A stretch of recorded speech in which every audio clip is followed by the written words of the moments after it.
call the meeting to order. Thank you, ladies and gentlemen. This is the meeting of the Finance, Economic Overview and Scrutiny Committee, Tuesday, 18th of July, 2023. It's 10:30. Pre-chairman's announcement, there is no fire drill planned for this morning, so if the fire alarm does ring, it is a genuine situation, and the fire exit is straight ahead at the bottom end of the chamber. And if we can all then meet on St Peter's Hill, where a roll call will be taken. Thank you very much. So if we move on to the agenda item, the first item on the agenda is public speaking. Sarah, have we had any members of the public wishing to speak? Thank you. No speakers. Thank you, Chairman. Thank you very much indeed.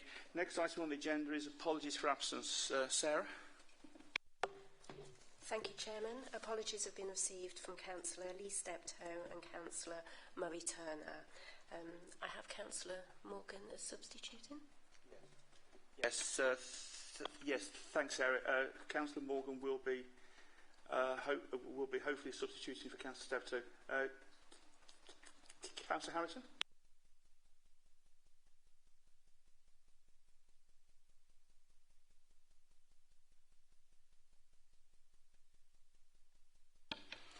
Thanks, Councillor Harrison. Then on to Councillor Baxter. Sorry, Chair. I maybe wasn't listening. Did you get apologies from Murray Turner? Yeah. Oh, I beg your pardon. I'm not paying attention. That's fine. Item 3, disclosures of interest. Have we got any disclosures of interest from any member of the committee or anything that's not on your DPI form? Thank you. Okay, I'm not seeing anything on there. Then on to agenda item 4, which is minutes of the meeting held on the 22nd of June 2023. These have been circulated, contained on pages 3 to 18 of the agenda pack. I'm taking it as read that all members of the committee have actually read them. Has anybody got any issues on the minutes they'd like to bring to the committee's attention? I'm not seeing any hands, so on that basis, can I have a proposer and proposed by Councillor Robert Lem and a seconder? Councillor Gloria Johnson was the next hand I saw. So all those in favour, can you please indicate? I think that is all. Any against? And those abstaining. That's Councillor Harrison, Councillor Morgan. Okay, great. Thank you very much. Sorry, Chair. Sorry to interrupt. But I did request a paper copy of the papers, and I haven't got one. Sorry. Thank you. That's no problem, Councillor Morgan. We can arrange that to happen.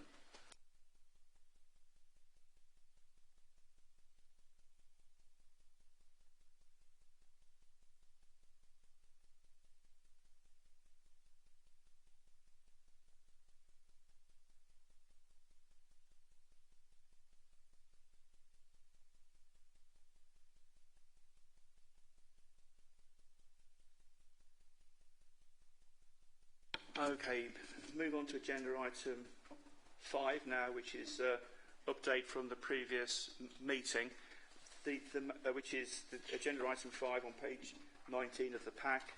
The item on there concerned the work programme, and that we're doing an agenda setting meeting before the September meeting to schedule items to be allocated. What we've done is we've submitted, and you should have a copy on your desk this morning, of the revised work programme that we pulled together at the pre-meet last week. There are a couple of items on there that we've just moved around a bit, and so we've got two fairly substantial agendas for both our September meeting and our November meeting.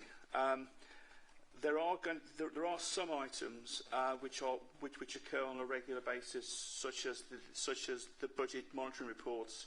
So what I'm going to probably do is sit down with the Vice Chairman, Section 151 Officer and the Democratic Services Officer and schedule in those items which we know we have to do because they're part of the cyclical process.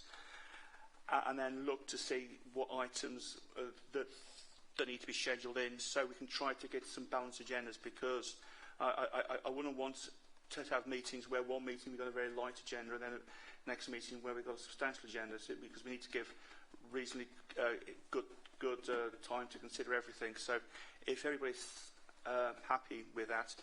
Has anybody else got any updates or they want to bring forward from the last meeting? Councillor Harrison. I'd just like to say, as regarding the walks around the wards and stuff like that, I've had a walk around with Councillor Baxter around the marketplace, very productive, and I had a ward walk with Councillor Cleaver on Friday, again very productive, raised a few good points. If any other councillors would like to have a walk around the town and the ward, more than happy to spend some time. You'd need about an hour and a half. Thank you very much, dear Councillor Harrison. I would certainly like to have one.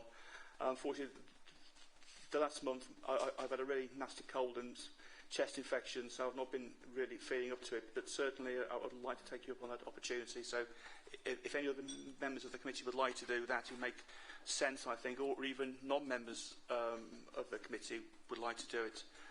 If you contact Sarah, and we can get something arranged. Thank you. Okay, and Councillor Green. Thank you, Chair. I'd like to expand on Councillor Harrison's point there, because I think we had quite a good, fairly extensive discussion at the last meeting about a walkabout for all councillors, at least the invitation to be extended to all councillors around Grantham. I think there was that preference expressed to have that held on a market day on a Saturday, but to my knowledge an invite has not yet gone out for that, and I think in due course as well we touched on walkabouts around the other towns, Sandford and the Deepings, Bourne, etc. I'd really welcome that proposition as well.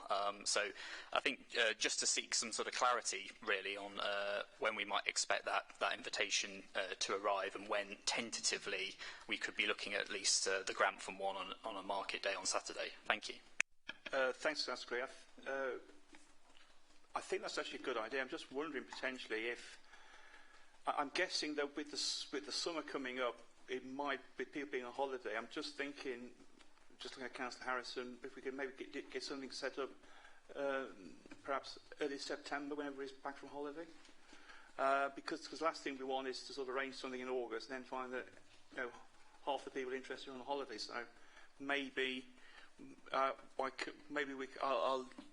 liaise with Sarah and get something set up for a Saturday in the early part of September, when everybody's back from holidays. I think that sounds good. Councillor Sawyer. Thank you, Chairman. Linked to this, I spoke to the Mayor of Stamford, and for councillors who may be unfamiliar with Stamford, or even if they are familiar, a guided tour given by one of the Mayor's guides is a possibility. So if councillors are interested, if they could let me know, or through you, that could be arranged. Okay. Thanks, Councillor Sawyer. I think that's an excellent idea. Again, I'll ask if any member would like to do that, please contact Sarah, and we can get something arranged and sorted out. The next one I've got is Councillor Morgan. Thank you. Yes. Sorry, I didn't see. Is that John? Sorry, Councillor Morgan. I think John Hine wants to come in at this point. Thank you. Just literally to say that the last minutes of the last meeting, the conversation about tours was reflective originally of walking tour, the Future High Street Fund and the Heritage Action Zone, which has been delivered successfully to previous members before. The next tour departs on the 1st of August with the leader and the deputy leader, and I think the agreement was at the last meeting that post that tour we would then confirm a date, being on a Saturday, as we'd all discussed previously, to take in also the Future High Street Fund and the HAS, so the relevant officers can work with the relevant members and democratic services, so we all tie the whole tour in together. Okay, thanks, John. I think that makes sense then. So I guess then if we can, if following that meeting of the leader and deputy leader,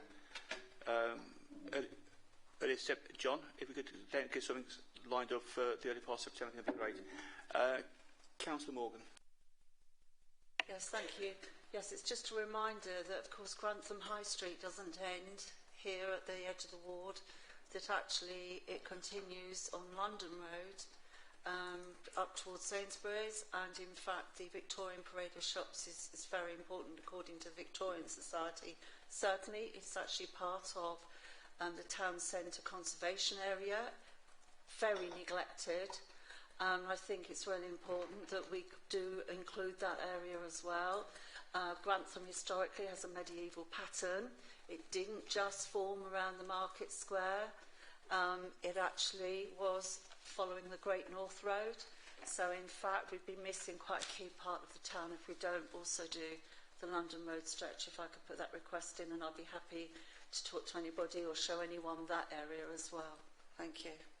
Yeah, thanks, Councillor Moore. I think that's an excellent. I think that's an excellent suggestion, because certainly those of us who know Grantham very well know how important London Road is, and I'm guessing as part of that we can also include Wharf Road as well, and possibly the top end of St Catherine's Road as well, because obviously they all feed in on the town centre. Okay, so that's good. The next hand I saw was Councillor Johnson. Thank you. Just to talk about the Mayor's Guides in Stamford. The Mayor's Guides do a historical tour. They don't do a tour as to see what the district is like. So I don't think the Mayor's Guides is the right person to take them round Stamford. Sorry, Max. I've been round with the Mayor's Guides and it's all historical. It's not... That was my thinking, Claudia, that the councillors may be interested in that aspect of Stamford. Yeah, but not for what we're talking about now. Okay, thank you. Okay, thanks very much, Councillor Johnson. I can't see any more hands up on that item, so we'll move on to agenda item 6, which is announcements or updates from the Leader of the Council, Cabinet members or Head of Paid Service. So over to Councillors Cleaver and Baxter. Thank you. Councillor Baxter. Thank you, Chairman. Good morning.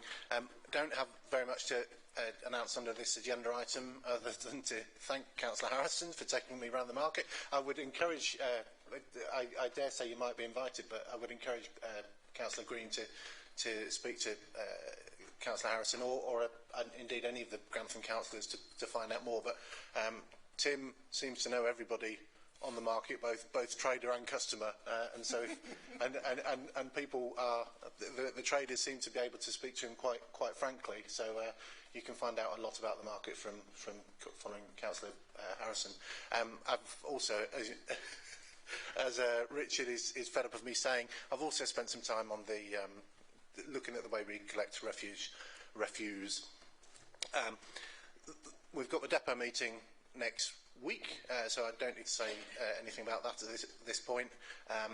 But still on the markets, I think on the work plan later in the year, probably on the culture agenda as well, we're looking at the way we deliver markets, and I hope that we will have a meaningful engagement with all stakeholders, particularly the traders, but with all stakeholders about the markets before we start making decisions in this chamber. So please hold me to that later in the year. Thank you.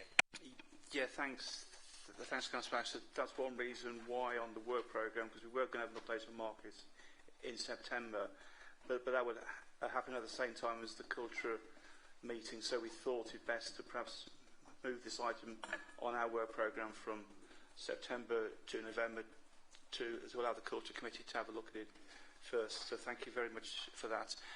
Any announcements from any of the senior officers? Not seeing anything. Okay, fine. Right, in that case, we'll move over now to agenda item 7, which is the Budget Monitoring Report for period 2. And I'm presuming this is going to be introduced by Councillor Baxter. So over to Councillor Baxter. Thank you. Thank you, Chair. It is my pleasure to introduce the Finance Update Report April and May. This, as much as anything, this is to, without being patronising, this is to introduce new members to the idea of financial reports and updates. As you might expect, the first 2 years, or 2 years, it feels like 2 years, the first 2 months of this financial year have been relatively uneventful, and we haven't managed to get into too much trouble during those 8 weeks or so up to the end of May. However, I encourage members to look at the reports. I'd particularly draw your attention, I think, to I'd move on swiftly over the reserves. Where is the reserve? Yeah, the reserves mentioned on page 25.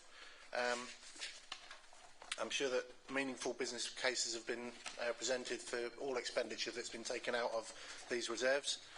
But also draw your attention to table 11. I'm glad I'm sitting at South Kesteven Council and not East Lindsey and Boston. We should thank our staff, and I don't do it often enough, for the kind of ongoing work we do. The things that we tend to spend time talking about in the Chamber are the things that haven't gone as expected.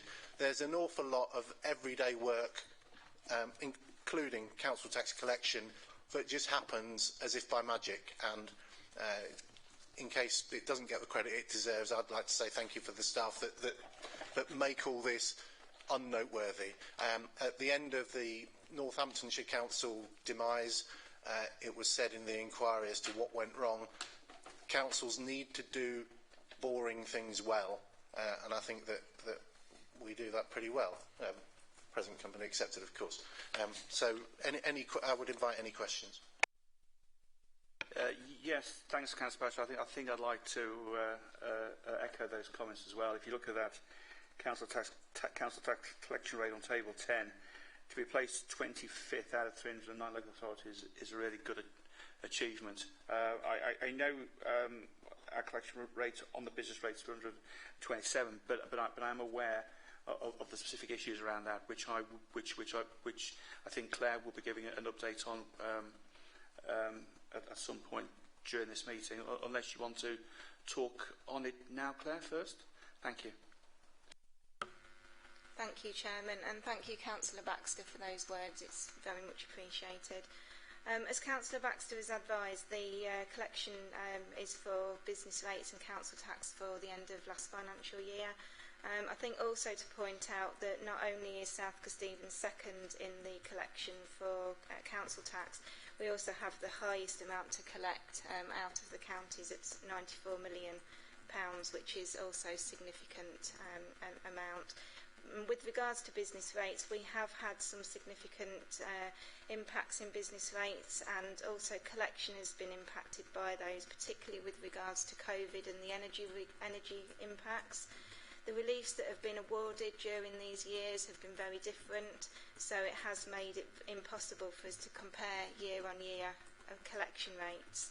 So to be showing that we are at that point on the table, again, third highest within the county and within the nationally, and again the second highest amount to collect within the county. Currently for this financial year, the business rates is showing at a lower collection than target. That's because in the first quarter of the year we do have a lot of changes within the business rates accounts. At the point of annual billing, we award a business rates relief, which then the ratepayers have to complete an online form to opt in or opt out of that relief. They get until the end of March. Once they've either opted out or opted in, we will adjust the account as needed. And for anybody who does not respond to the application, then we remove the relief automatically. Ratepayers do have the opportunity then to request that the relief is re-awarded, and due to that there's a lot of changes that happen on the business rates accounts. But I am expecting that this will start to reduce, and quarter two I'm hoping will show us in a more positive light. Thank you very much indeed, Claire. I thought it was important to cover that because it has been was raised specifically by Councillor Baxter. Before I move on, has anybody got any questions they want to ask Claire regarding these correction rates? Councillor Morgan. Yeah, sorry, you probably have just touched on it, but we seem, as far as placements are concerned, significantly better with regards to our residential collections of council tax than to our business rates. I know you've explained some, but of course those issues will apply to all of those. COVID will have applied to all of the other bodies. So I just wondered what our issues are maybe that are specific, why we're not, why we seem to be struggling a bit in comparison to other local authorities there. Claire? Thank you. Through you, Chairman. Yes, you're correct, Councillor Morgan. They will affect all of the businesses. In Table 11, there are some comments with regards to North Kesteven and Lincoln.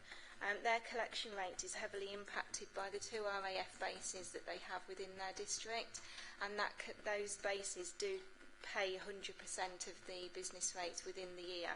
So for any authority that does have an RAF base or other businesses where there is a guaranteed 100% collection, that can impact on that collection rate.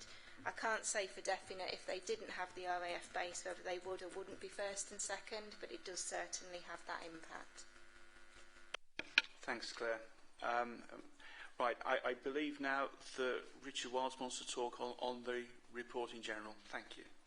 Thank you. Just before we go to questions, Mr. Chairman, I just want to kind of fill in a few of the blanks on the reports. Councillor Baxter says it's a fairly early introductory report for budget monitoring. I think your next 2 meetings for Q1 and Q2 will be the more meaningful ones, purely because the budget assumptions that we made as we formulated the budget for this year have been heavily impacted due to external forces in terms of both inflation, pay, utilities and investment income as well. So there will be some more significant changes we'd expect to see in subsequent reports. But just to kind of just draw members' attention to some of the headlines in this. So Table 1 reminds members that through the last few weeks we've been seeking approvals around budget carry-forwards, and that's principally where budgets have been unspent during the last financial year, and the spend obligations will carry into this financial year. So Cabinet approved those last week of 1.9 million. So that's changed the overall budget framework total up to a total of 24.2 million, which will therefore differ from the March 23 budget figure that was approved by Council at that particular time.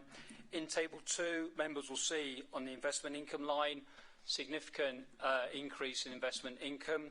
That's clearly linked directly to the base rate changes that we've been seeing. So extrapolating that across the remainder of the year, we expect to see well in excess of £1 million, 1.2, 1.3 million pounds worth of investment income, which could be as nearly as 100% greater than we'd budgeted. That's again linked to the size of the balances at any particular point, but also in terms of the increases that we're expecting, not only the ones we've seen, but also the ones we're expecting to see before the end of the financial year. And that will enormously help take pressure off the budgets, but also help replenish some of the reserves as well as we move ahead with the conversations around financing the depot project when we meet again in Council to discuss that. So I think that's a positive movement that we've seen on that. I think on both the capital programmes, so there's a general fund capital programme which is shown in Table 4, and there's an HRA capital programme which is shown in Table 8. First appearance, those actuals can feel a little bit sluggish compared to the budget. So for the HRA, we have an overall budget of 21 million, but there's only 1.3 million thus committed as at the end of May, and there'll be a whole range of different reasons which will contribute to that in terms of profiling, but also in terms of the ability to get the contractors on board in a meaningful way. If you remember, the budget's only been set in March, don't enable a particularly long period of time in which to secure the works from the frameworks and the various procurement routes. So we'd expect to see that spend and commitment start to accelerate throughout the remainder of the year, and it's important we all keep an eye on those capital programmes, because whilst we're not in a borrowing situation, clearly it is from a treasury perspective, meaning we are having to replace monies on short-term deposits because we are expecting spend to come through. So clearly there is a risk to the council not securing better rates for longer investments if we've got this dependency on spend being done in accordance with the budget. So I think they're just two particular areas we want to keep a close eye on. I think the only other area perhaps to draw members' attention to is in Appendix A, which is the risk register. The largest risk on there is around borrowing, and as Councillor Baxter says, as we get to the joint scrutiny next week, no doubt part of the conversation around the depot will be how we're going to finance it and what's the council exposure to borrowing rates, because clearly whilst investment rates are going up, which is pleasing for the authority, if we do expose ourselves to borrowing, then clearly there's a cost of carry there and a cost to financing that. So that clearly does remain the highest risk to the council at the moment, whilst we undertake those larger, ambitious projects. But the rest of the risk register, from our perspective at this moment in time, they'll sit in between green and amber, depending on the risk itself. So I'll pause there, Mr. Chairman. Thank you. Thanks very much indeed, Richard. Open to the committee now for questions. Councillor Green. Thank you very much, Chair. So I've got 3 broad points. The first would relate to the income, the investment income received. Obviously, that's markedly higher than we previously budgeted for, and I think affords us some leeway in terms of potential spending projects and endeavours. It's not gone unnoticed that the leader in the Stamford Mercury recently mentioned, as regards to the Deepings Leisure Centre, that we will do whatever we can in terms of non-financial support for that Deepings Leisure Centre. Is the deputy leader's mind in the same place as the leaders on that? I would have thought that now we appear to be flush with this additional cash, perhaps the deputy leader would be itching to spend that on the Deepings Leisure Centre as a cause close to his heart. If it is indeed true that the council's not going to be spending a penny moving forwards on the Deepings Leisure Centre, as you can draw the inference from that statement from the leader, then does the deputy leader then not risk, in the eyes of Deepings residents, becoming that poacher that returns from the wood with an empty sack? On the second point, I just wanted to touch on the £74,000 of borrowing in Table 4. Just wanted to really ask where that's come from, what the intended purpose for that is, relative to the borrowing that we weren't intending formally to undertake. And then finally, I just also noticed in Table 5 that it cost £90,000 in total for the relocation of the HRA team. I'd like to see greater clarity on how that money was spent and a breakdown, if that's possible. Thank you. Cheers. Okay, thanks, Councillor Green. Right, well, I think we'll take replies to these questions one at a time. So, question 1, Councillor Baxter. Thank you. Thank you to Councillor Green. I'm keen that you're interested in what the leader is saying, and also what I'm saying. The leader said that we would offer everything in terms of non-financial support, and yes, we certainly will. I don't think the leader said anything about financial support, and this would be the wrong time to do that anyway. As you know, or as I think you know, the County Council currently, as the owner of the Deepings Leisure Centre, has made a decision to invite expressions of interest in the refurbishment and management of the Deepings Leisure Centre. That expression of interest hasn't yet even been published. The expressions of interest haven't gone forward. I don't believe that there is a will across the chamber at SKDC to express an interest in running that leisure centre directly. If there is, and if there's cross-party support, then I welcome a conversation about that. If you're suggesting that South Kesteven should take back on the responsibility for running the Deepings Leisure Centre, then that's definitely a conversation I'd like to have with you.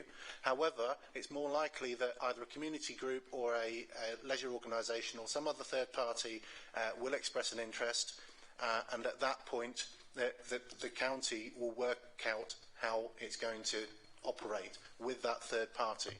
It is possible, it is likely that at some point a request will be made to SKDC for assistance in making sure that leisure centre reopens and offers the leisure services to the people of South Kesteven that it should. But that conversation is not anywhere taking place at the moment, and the numbers involved, we wouldn't know. We wouldn't know if it was £1 million or £10 million. Sorry, I say £1 million. We wouldn't know if it was £1 or £10 million. So I'm not out of step with the leader. We will offer all non-financial support to getting that centre reopened. But if you're... yeah, so I hope I've answered your question. On the second one, you asked about borrowing, the £74,000 of borrowing. Could you recap your question, please? Yeah, thank you for that. No, it was the second line on table 4, the finance by. There's the £74,000 of borrowing there. I wonder if the section 151 is sort of itching to give a response on that as well. But that's certainly something that did jump out at me. Obviously, we've got the financial risk register towards the back there, and it is noticeable that in the current climate of interest rates as they are, obviously that's a high risk for us to be undertaking that borrowing. So just really to query the rationale behind that. Thanks. Thanks, Councillor Green. I'm guessing, yeah, that's a technical issue. Issue Wiles? Yeah, I'm happy to answer that. The only other comment I'd make about the previous question was members will recall in the March 23 budget report, it clearly showed ongoing deficits to the council beyond the 1 year. Partly made up of the fact that we had a 1 year settlement only, so we've got no visibility of 24, 25 and beyond settlement figures, but partly because of those pressures that I've talked about previously. So whilst we recognise there's a windfall in investment income, I think Council is mindful that actually monies of that are potentially a short-term gain, and therefore Council will be very prudent about how it uses that sort of monies that are unexpected to us. In terms of the borrowing reference, that's in relation to internal borrowing. There is no external borrowing undertaken by the Council at the present time. We're internally funding the depot project, so members will recall when we purchased the site at Turnpike Close in Grantham for £2 million and the ongoing remediation works of the depot site in readiness for the project itself. All that's been funded by internal borrowing, and by that we mean utilising our own cash balances, so there's been no exposure to external markets, particularly public works loans board and things of that nature. And in respect to the relocation of the HRA, members may recall the project that's been underway has been to relocate the workforce from the current Alexander Road site to the former offices that were occupied by Environment SK at Turnpike Close. And basically those two organisations have flipped. So ESK, when it's brought in-house as a grounds maintenance service, has now relocated to the current depot, and the housing colleagues have moved to the former ESK office, thus making way for grounds maintenance to be brought in-house. There were clearly works needed on that depot, the Turnpike Close location, to configure it to a housing need. So there's been some improvements made to the office layout, the design and the configuration of the site to make it work for housing colleagues, which obviously is a different delivery model to grounds maintenance service. So there's been some one-off costs necessary to undertake those works, which have been wholly funded by the HRA. Thank you. Thank you very much indeed, Richard. I think those questions have been answered. I'm really pleased that you made the comment regarding the investment income, the fact that obviously this is a short-term windfall. Obviously, there's no guarantee as to what interest rates are likely to do in the future. So I think prudence around this is key, and I'm guessing this is something that potentially we'll be discussing at future meetings of this committee. The next councillor I had was Councillor Morgan. Thank you. First of all, with regard, going back actually, if I can, to the council tax, because the flip side of the current economic situation, which is, let's face it, historically dire, is that will impact directly on our residents and on our businesses. So I wonder what expectation we may have around the future chances of receiving the sort of level of success in collection rates that we are, and how, if there's anything that we are able to do about that. And have we got any idea at the moment, I know it's a bit finger in the air, but do we have any idea about what that level of impact could be? And I'm conscious that, of course, for residents not, for example, paying their council tax, there can be ultimately quite dire consequences. So how are we planning to deal with those in that sort of situation? First of all, thank you. Thank you, Councillor Morgan. I believe before I call Clary, I believe Councillor Baxter would like to say something. Thank you. Councillor Baxter. I'd just say that, as mentioned earlier, our staff, the staff that are employed to collect the taxes and the rates are very good at their job. I don't know that crystal ball gazing, in the same way as we don't know what interest rates are going to be in a year's time, we don't know what circumstances are going to be for people when they're trying to pay their council tax. So I think we will proceed with professionalism and compassion, so that where people are genuinely unable, we won't be intending to write off any debt, but at the same time we won't be intending to put people into financial penury.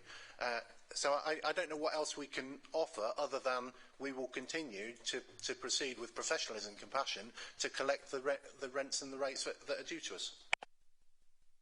Thanks, Councillor Baxter. I think that's important. I think the compassion part of that is really important. As you say, we need to work with our residents on this. I think Richard wants to come in. Thank you. Yeah, just to add some context and perhaps reassure Councillor Morgan, in Table 9 there is a position statement on collection rates as at the end of May, particularly for council tax. You can see that the target is 19.38 and the actual is 19.41, so we are where we would expect to be at this point in the financial year, and this collection analysis is done weekly and monthly by the team. So clearly we're very much laser focused on collection rates, because of course not only are we duty bound to collect council tax, but of course 9% of everything we collect is only held by this authority, and the remaining 91 is distributed to all the preceptors, and their payment is locked in and guaranteed. It's not based on our collection. So clearly, whilst that from a cash flow point of view, if nothing else, we've got an obligation to ensure the money flows into the organisation, because we've got statutory obligations to make these payments elsewhere. So, you know,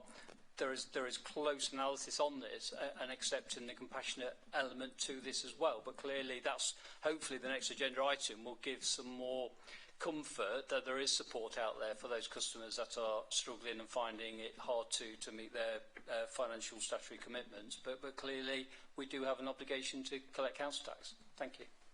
Yeah, thanks, Richard. I think that's a very, very important point that you raised, because obviously we are committed to paying the precept over to the county council, to the police and crime commission, and whatever. The risk of non-collection sits entirely with SK, not with either the county council, police and crime commissioner, or any other body, because we're committed to paying those. So it's really in our interest to keep those collection rates up. Claire, have you got anything else to say on adult collection rates? Thank you. Thank you, Chairman. Just one further thing to add. We do have our cost of living team. So our cost of living support team are newly formed. They formed on the 1st of June. They are able to support any member of staff with any customer queries that they have.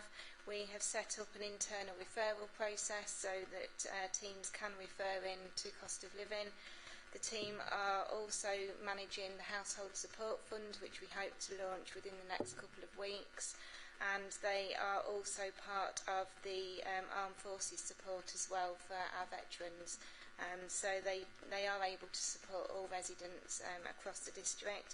We also have referrals into Citizens Advice, so we can refer our residents directly into there for any further financial support. And in terms of business rates, the relief that's been awarded to businesses this year has increased to 75%. Last year it was 50%. So government have recognised that there is support that's required for businesses, and that's been reflected in that relief. Thanks very much, Claire. I've not seen any other members of the committee wanting to speak. Are there any councillors who are not on the committee would like to say anything? No. Councillor Ian Selby. Thank you very much indeed, Mr. Chairman. Just a question that's intriguing myself. I'd also like to add my warmest congratulations to our team you know, for the high collection rates with council tax and also business rates. I was just looking at the East Lindsey business rates collection at 86.6%. I was just wondering, would we have any indication as to the reason why theirs would be such a low collection rate on that? Because obviously we can learn lessons from other authorities that's maybe struggling, and from that perspective, Mr. Chairman, that's probably not a question you can answer, but just interested to know. Thank you. Thanks, Councillor Selby. Is anybody? Claire? Thank you, through you, Chairman. East Lindsey, fortunately but unfortunately for last year, had a large property that was brought into rating, which meant that they had a large rateable value that they needed to collect on in a short period of time last year. Longer term, it's positive for them because they will get extra business rates coming in, but unfortunately they didn't have enough time last year to collect everything that they needed to. So it impacted negatively on their collection rate. Thanks, Claire. I just got a couple of comments to make. Obviously, this report in front of us is just the outcome position at the end of period 2, and at the moment, obviously, the finance team are closing down last year's accounts, so there's no actual forecasting at the moment in terms of a year-end position in these figures. I understand that when we get the Q1 report at our September meeting, that will be the first time the forecasting will be included. It is a fairly standard in local government. I can speak as somebody who's been in the same position as Richard and Alison, that as an accountant in local government this time of the year you are closing down the previous year, so you don't really start doing forecasting until you've got the Q1 position. So I'm guessing there'll be more comments and perhaps a more informative report in Q1 when we start to get some forecasting, and that's not meant as a detrimental comment on the finance team, because obviously at the moment they are concerned with the outturns. The question I've got is around the risk register on Appendix A, and obviously Richard did refer to the big red risk item around interest rates and borrowing. But I've also just got, my question really is on risk number 6 there, which is inflation increases beyond budgeted levels. Now, obviously, that's down as a medium risk at the moment, but we know that inflation is being really stubborn at the moment. So I'm just wondering what the thinking of the senior team is at the moment regarding that staying as a medium risk, or at what point would it may move into a higher category? Thanks. Yeah, thank you, Mr. Chairman. I think in terms of our particular day-to-day exposure to inflation, because a lot of our spend is either within existing contracts or existing arrangements with suppliers, we are slightly, at the moment in time, protected by inflation being passed through the supply chain and from the suppliers onto ourselves. The more volatile areas are particularly pay, as we've talked about at Cabinet last week with a delegation in terms of meeting the pay award, which we know over the weekend has been announced at a higher level than we budgeted for. So there's a conversation we need to pick up around what that will look like, and that certainly will be in the September meeting you've talked about in terms of that report.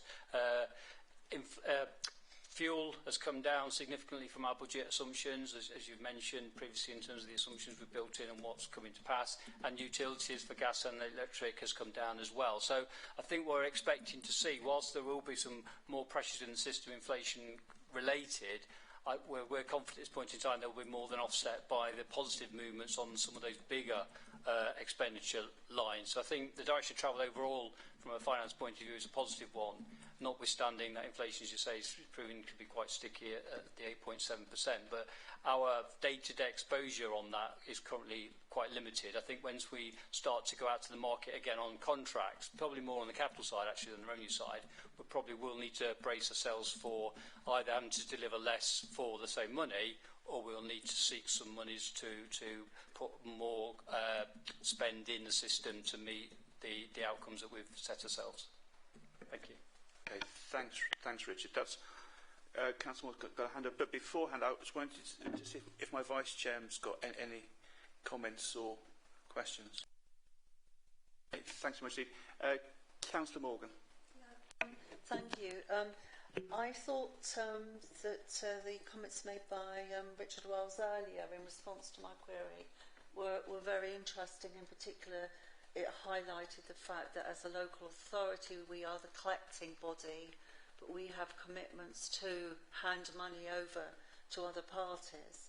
Therefore, whatever our desire to be compassionate, etc., and I would say certainly my part very high, and I'm sure most people in the council that would be true, we have got certain commitments. I wondered why, because actually Richard himself mentioned the word risk there actually.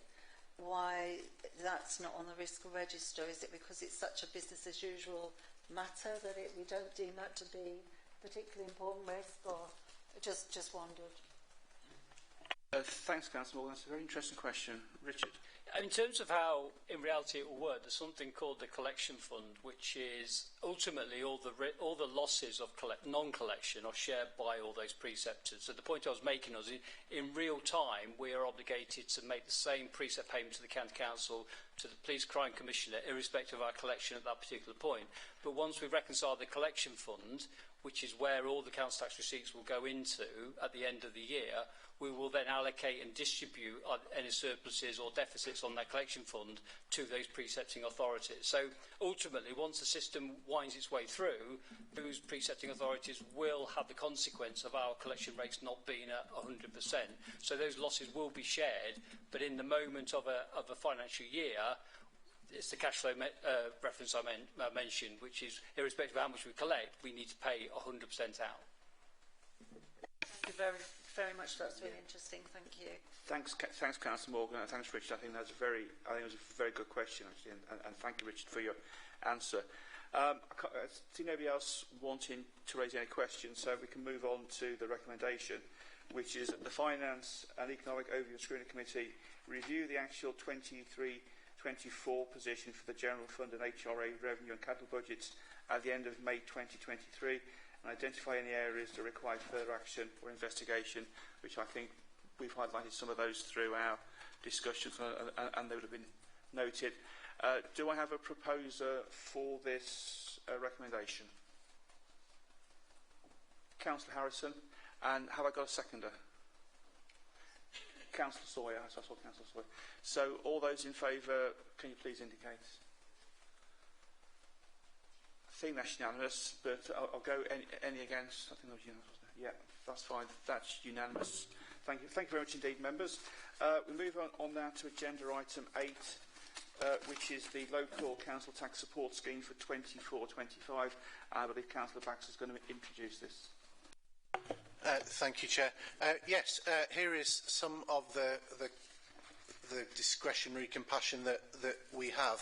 Some of the ways that we can make financial situations more tolerable for our residents who are going through a cost of living crisis, in addition to those that Mrs. Moses mentioned earlier on.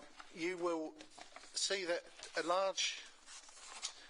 having congratulated our staff for effectively collecting rents and rates in the previous, I've got to say that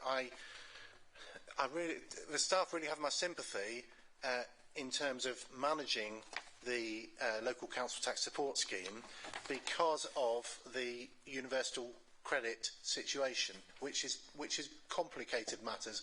I think when it was first decreed that all benefits would be merged into one single easy benefit, sounds like a good idea, but in practice there's a knock-on effect, not least for us as the people who administer this, and what used to be relatively easy is now relatively difficult because people's changes to their universal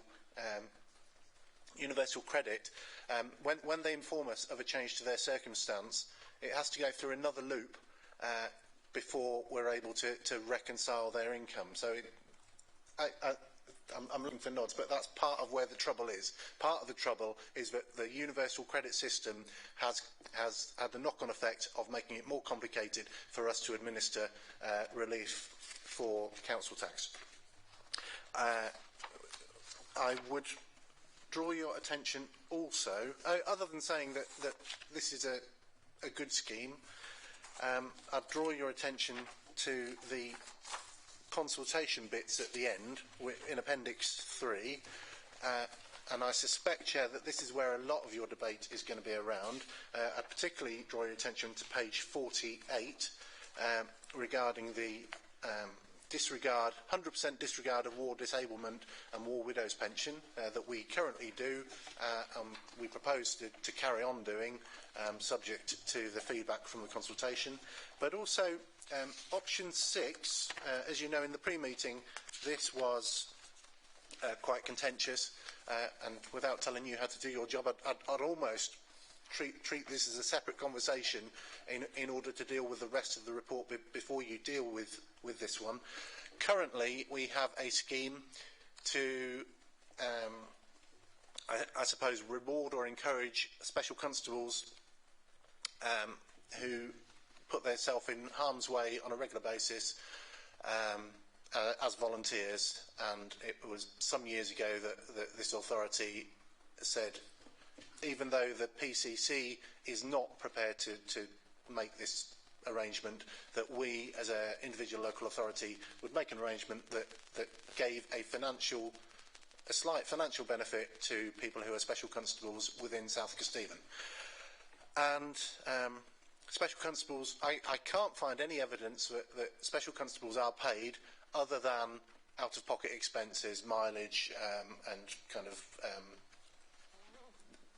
reimbursement for genuine out-of-pocket expenses. They are not paid, and they do put themselves in harm's way, and it's not a job that you'd wish on anybody. And it is quite easy to establish who is a special constable and who is not. What the proposed consultation about the volunteer discount scheme is suggesting is finding out from the public whether they would want to reward any other volunteers. I would proceed with caution that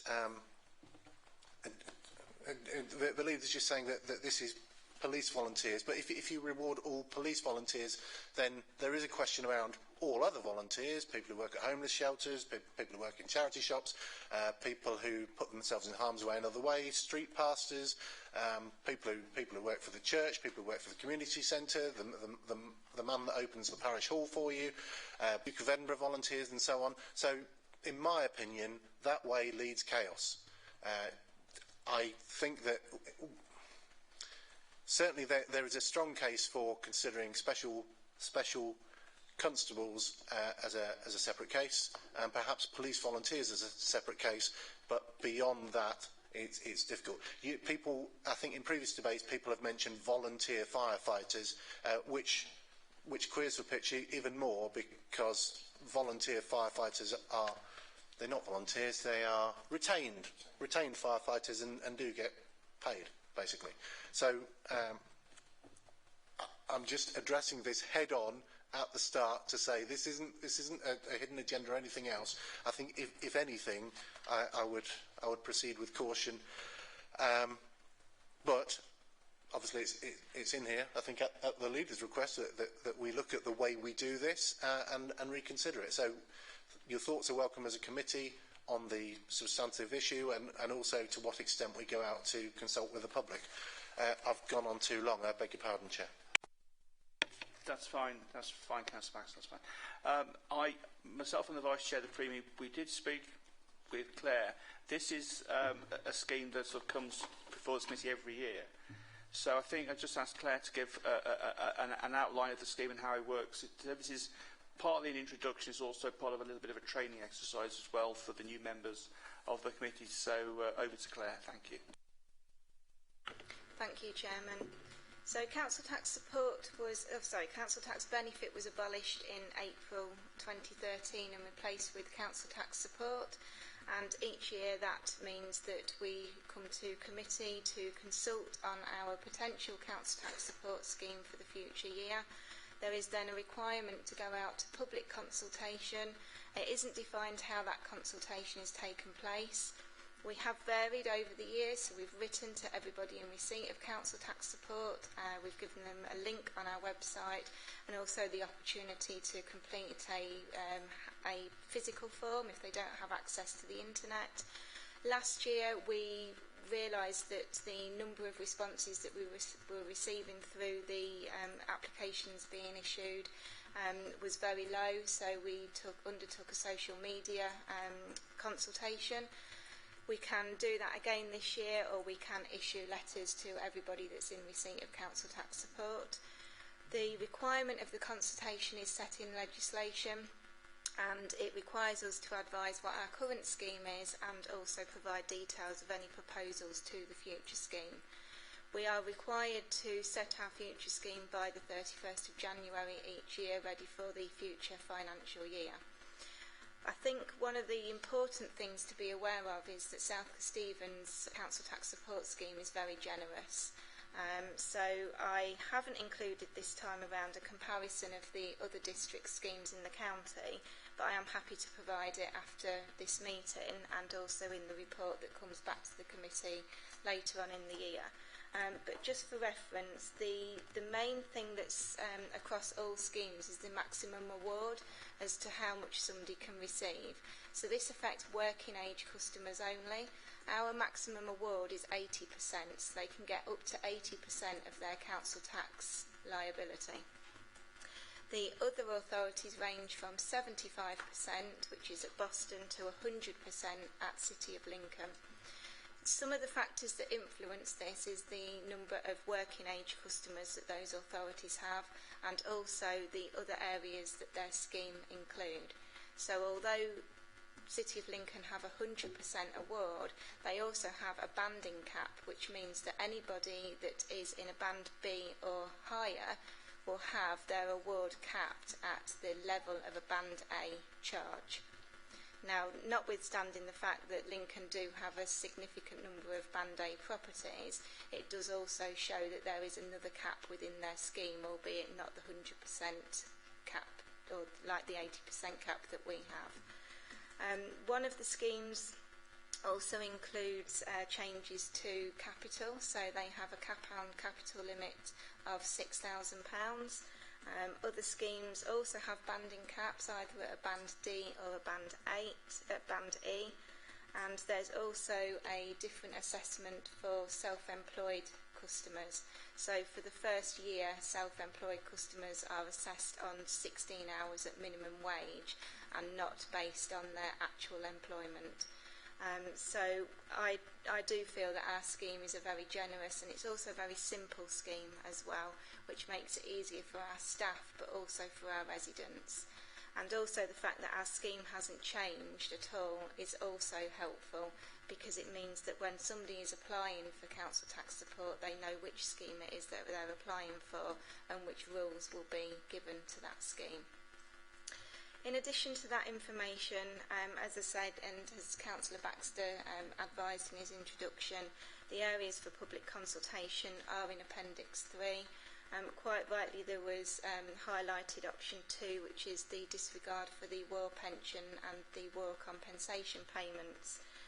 This has always been in our scheme, but this has been included this year as an outcome to a recent audit. Whereby, because the scheme and the whole scheme and the war pension scheme is a local discretion, we need to include it as part of this decision making, and that's why it's been brought to this report. But I can give absolute assurance that we have always disregarded 100% of those incomes within housing benefit and council tax support assessments. I will pause there, Mr. Chairman, and I'm happy to take any questions. Thanks, Claire. I thought it was important that Claire has a chance to explain how the scheme works, because obviously it comes back before this committee, twice a year. This time, when we're discussing the rates and the consultation, and then the final report on the consultation, which comes back in about November time. So I'm going to open this up to questions from members of the committee. Have I got any members of the committee written to Councillor Sawyer? Thank you, Chairman. I've read through the 6 options more than once. Would it be unreasonable to come up with the old phrase, if it ain't broke, don't fix it? I don't know what other members of the committee feel about it, but it seems to me that option 1 is the best available. Yeah, thanks, Councillor Sawyer. Anybody? Councillor Baxter, to reply on that point. I'm not sure I understand the question. So are we talking about Appendix 3? Each option is an option by itself, so we can do one without the other. We currently, I think we do all 6. I certainly tend to agree that if it ain't broke, don't fix it. But we're not choosing one of these options. We're offering all of these. All of these are options, and we can go ahead with. The public can say that they want to keep all of them, or keep one of them, or keep 1, 3, and 5, whichever. Does that answer the question?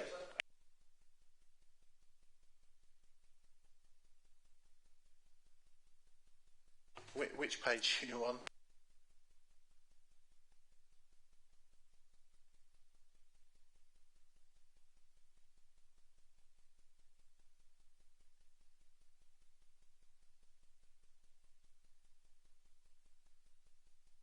Councillor Baxter.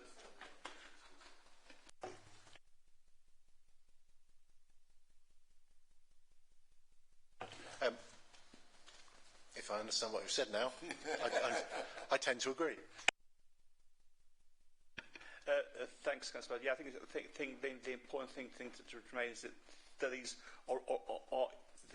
options are individual little elements of the overall scheme. Obviously, the consultation will decide which ones are going to be supported by the public or not. But of course, obviously, I'm guessing if the committee wanted to change any of the options, then this will be the forum to sort of do that. Councillor Green. Thank you very much, Chair. So I'm particularly mindful of a valued section of our community who have selflessly worked for and defended our country to keep us safe, namely veterans. And I would like us all to consider an extension to option 6, the special constabulary council tax discount scheme. I think we've had that discussion about the police volunteers there, but for us to extend that further to our veterans, the Deputy Leader referenced the potential chaos that might ensue from considering a wider scope of volunteers. But I think we've got a very good grounding of who our veterans are, actually. I think they do log themselves against the census. We are aware of them. It is a known quantity. So I would like to formally propose a further extension on option 6 there to take into account our valued veterans who have done such stellar work for our nation, frankly. And I would like to formally propose that as an option for the forthcoming consultation. Thank you. So as I was saying, Councillor Green has a proposal. So if that's a full proposal, I'll need a second, but we will then have to discuss it. So Councillor Johnson, are you seconding that? I totally agree with Councillor Green. However, I would like to second it, but I would like to point out that my husband is an ex-serviceman. But I do feel that there is a lot of ex-servicemen in our towns and that at the moment that have particular difficulties with mental health and things like that where they can't work. So I think something should be done. So I would like to second this if I can, and I'd like to ask the monitoring officer if that's possible. Thank you. Okay, thanks, Johnson. I think at this point, I've got a lot of hands, but I do need to go to the monitoring officer, Graham. Thank you. Thank you, Chairman. I think this is just a recommendation to include something as part of a consultation, so I don't see an issue with that as a proposal in terms of the member that's proposing it and seconding it. Thank you, Chairman. Thanks, Graham. I know Councillor Baxter, as the portfolio holder's got his hand up, so I'll go back to Councillor Baxter first before the other committee members. Thank you. Okay, thank you. For neatness, I think this is an option 7. I think if we put it in as part of volunteers, then there's going to be confusion over what's a volunteer and what's a veteran. So in terms of the admin, option 7, fine to go ahead and talk about that. I would say that we don't know how many veterans there are. We may know. I don't know. I don't know how many veterans there are in South. South Kesteven. I would imagine it's a lot. The military services taken into account in option 2 because we have this disregard for the war disablement and war widows pension. So it's not that we're not cognizant of veterans. If veterans are, as Councillor Johnson says, suffering from lack of work or ill health or financial hardship, they will already be covered under the umbrella of the scheme because of that. And another comment to make is that being a veteran, obviously we applaud anyone that's served in any branch of the services, but being a veteran doesn't equate to financial hardship. There are some veterans that are in extreme financial hardship. There are some veterans that are very well off. And so to offer it as a blanket kind of offering, it's slightly different from access to, for example, leisure SK facilities or a discount at the cinema or whatever. This would be a quite significant financial.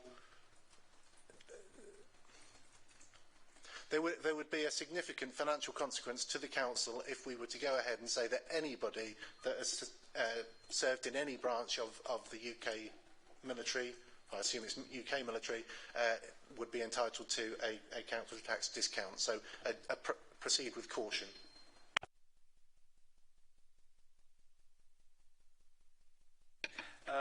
Thank you, Councillor Baxter.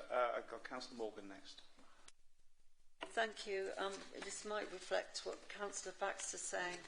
First of all, I'd like to declare I am actually a member of the British Legion, and therefore a question I would add to around this is clarity may be required around whether we would include reservists, the Territorial Army in the past, in this as well, because that is a significant and an important part of the armed forces. If we do consider this, I'm very mindful that in recent conflicts, so it was quite a number of reservists actually saw action on the front as well. So I do think if we're doing it, then we'd need to consider that as well. Thank you, Councillor Morgan. That's a very, very good point. I'm just wondering on this. Who's next? Councillor Lednam's next. Thank you. Thank you, Chair. The only thing, I totally support Councillor Green's proposal. A couple of little probably wording issues you could probably get on some of the problems what Councillor Baxter brought up by changing it to military armed forces and blue light services. That will then get the police, PSCOs and fire and whatever else. So you're not going to get school caretakers saying, why aren't I getting such and such? But also could also consult with, like Councillor Morgan said, Royal British Legion, Royal Navy Association. They all have a list of all people who are vulnerable, because obviously all those charities or organisations do offer beneficial support if you're a member of the Legion. And that's it. Thank you. Thank you, Councillor. I don't think there was a question. I think there was more. Richard Wiles, thank you. It's just to help kind of navigate members through this, because clearly we've got to be very careful about trying to develop policy in real time. I think the proposals put forward, if supported from today, officers can go away and model different scenarios around that and then consult and then come back, because as Claire's just reminded me, we obviously do need to consult with the major preceptors as well. In the same way as we talked about with the council tax collection, the same applies for this scheme insofar as 9% of this scheme cost falls on this authority, and therefore the majority of the cost falls on the precepting authorities. So they may have a view as to whether they want to see this included in the scheme, because they'll be picking up their element of this as well. And clearly, if they have an objection to this, then the conversation will need to revert back to whether this council wants to 100% support these particular elements to the scheme as well, and that would have a more significant cost. So I think I think it's a reasonable proposal that's come forward today, which is part of the debate. That's the whole purpose of the report, really, is to identify whether there are different variations to the scheme as it currently is. But I think there are a few steps we now need to take beyond today before it is ultimately confirmed as the scheme. If you remember, we'll come back post-consultation in November, and some of the concerns or views will be expressed in that report. It will then go on to Cabinet, and then it will go to Council before the end of January to be adopted as the new scheme. So we are a few steps before we have to confirm anything. So if there is a support for the recommendation that's been tabled, then officers can go away and model different scenarios and bring back that in more detail at your next your November meeting.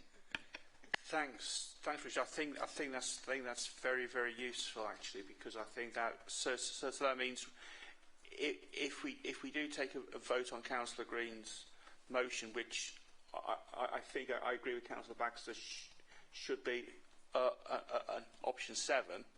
If we do support it, we're not saying this will happen. What we're saying is officers will go away and do further work around it to see what to do the consultation and see what the impact would be. I'm right in that, aren't I? Getting nods. Okay. Who's next? Councillor Harrison. Yeah, I'd just like to shed some light on this for the committee in light of what Councillor Green said. I'm an ex-serviceman.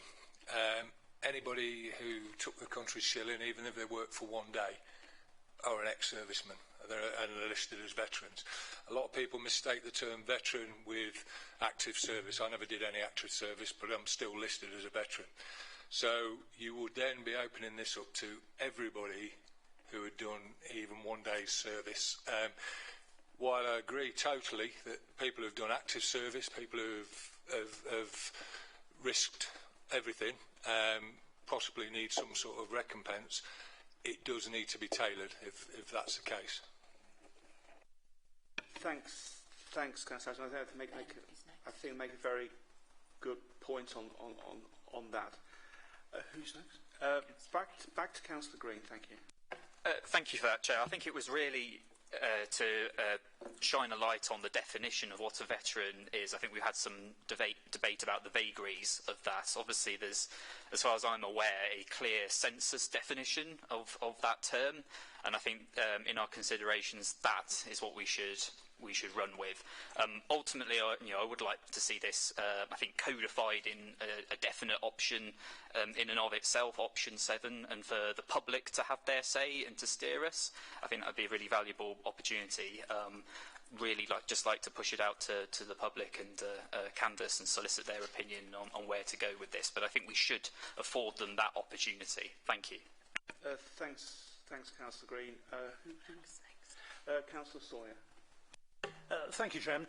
I think my understanding of Councillor Green's proposal has now been clarified.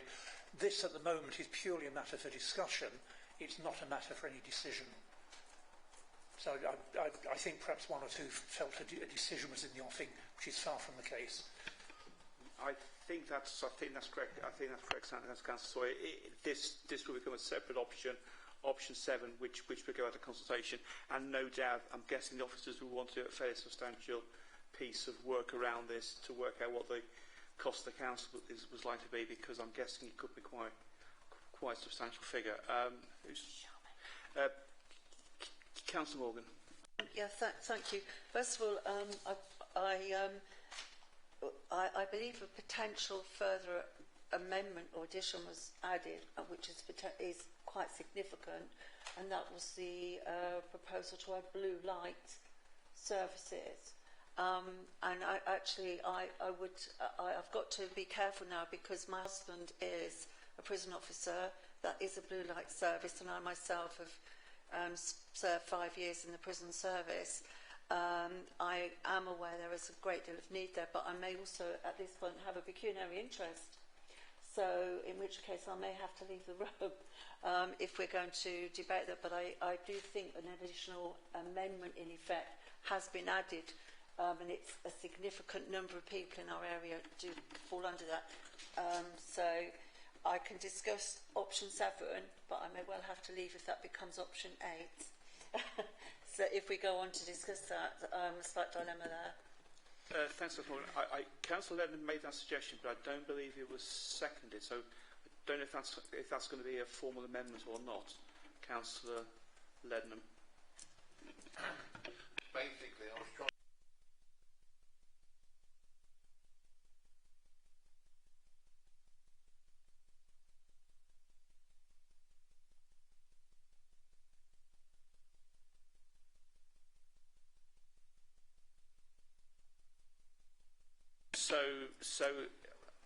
So you weren't actually making a formal amendment to Councillor Green's? It was merely just a suggestion, just to, like I say, define it from other voluntary people. If you'd like give it to the police or the special constables, it was just like to clarify more. Okay, thanks, Councillor Lennon. So not for. Sorry. I think on this, I know Councillor Selby's got his hand up, but I think I'll go back to the portfolio holder first on this. Councillor Baxter. Thank you for that. I realise that Councillor Green's original proposal is well intentioned. And I think if you ask most people in the street, would you rather that money stayed in the pockets of hero veterans, or would you rather give it to the council? I think a survey would probably say we would prefer the money to stay with the veterans, regardless of their age or income or length of service or anything else. The special constable rate relief is costing this council currently around £2,000 a year. Is that correct? Yeah. Currently £2,000 a year. As Councillor Harrison has mentioned, a veteran is anyone who has served one day in His Majesty's services. The potential cost to this council, I think, would be in the hundreds of thousands of pounds potentially. As I've said, veterans who are in financial difficulty would be covered by other parts of this scheme. I think it's borderline dangerous to say that anyone who has served one day, or even if you did it to act. Remember, everybody of a certain age did national service, and so that's. I'm not sure if that's covered under the retirement thing, but there are an awful lot of veterans, and it will cost. I'm looking at the 151 officer, potentially hundreds of thousands of pounds in lost revenue to this authority and the other precepting authorities. So please be cognizant of the financial impact. As for the blue light services, most of the blue light services are not volunteers. I don't think we have lives volunteers, obviously, but most of the police, most of the ambulance service, most of the fire service are paid for what they do. Special constables are, forgive the pun, but a special case. Thanks, Councillor Baxter. I don't know if any of the officers want to come in at that point. Yeah, I think Claire would provide a little bit more detail, but a quick analysis of the census tells us that over 8,600 veterans are in our district. The overall scheme currently is 7,200, so that's a 100% uplift on the current scheme. So that is a seismic shift in the scheme itself, and I would hazard a guess that no precepting authorities will support that, which will then put the authority in a position where it'd have to 100% fund it, which I would say would be stretching the resources significantly. Okay, Claire, anything to add? Yes, thank you, Chairman. Just frantically doing the maths on that one. So on an average Band D property, you'd be looking at a total cost of about £3.2 million, which for this authority is just under £300,000 cost. So just to give some context around there. And also, if we are to include any changes in the scheme also then has a cost to those remaining households that don't receive council tax support. because there is an impact on our tax base, which then impacts on the amount levied for council tax as well. So there are further impacts. That can be detailed in a further report if we are to consult on this, and then we can bring this back in December with more of that intricate detail. Thanks, Claire. Thanks for that. I mean, obviously, I appreciate you trying to do some complicated maths very, very quickly on that, but potentially you're saying the cost to this council is going to be circa £300,000 a year. Okay, that's fine. Who's next? Mr. Cleaver. I believe that Councillor Cleaver wants to say a few words. Yes, thank you. Just to go back, before I comment on the veterans issue, on the option 6, because it did come from me before I was leader, in a private capacity, if that's the right word, and it simply stems from a belief that to offer it to offer the discount scheme for special constables and not offer it similarly to volunteer unpaid PCSOs seemed inconsistent. And that was really just the starting point. And in fact, if you look at the latest figures I can find, there were only 7 volunteer PCSOs in the whole county as of a year ago, which is the latest figures I can find. It did peak as there were as many as 60 back in March 2016. But there were only 7 a year ago, so the scale of financial commitment is somewhat different. So, and again, the heading of option 6 is slightly misleading. The proposal I put through committees or put to committees was specifically for volunteer PCSOs because it seemed inconsistent for them not to have it when volunteer unpaid police constables, specials, or did get it.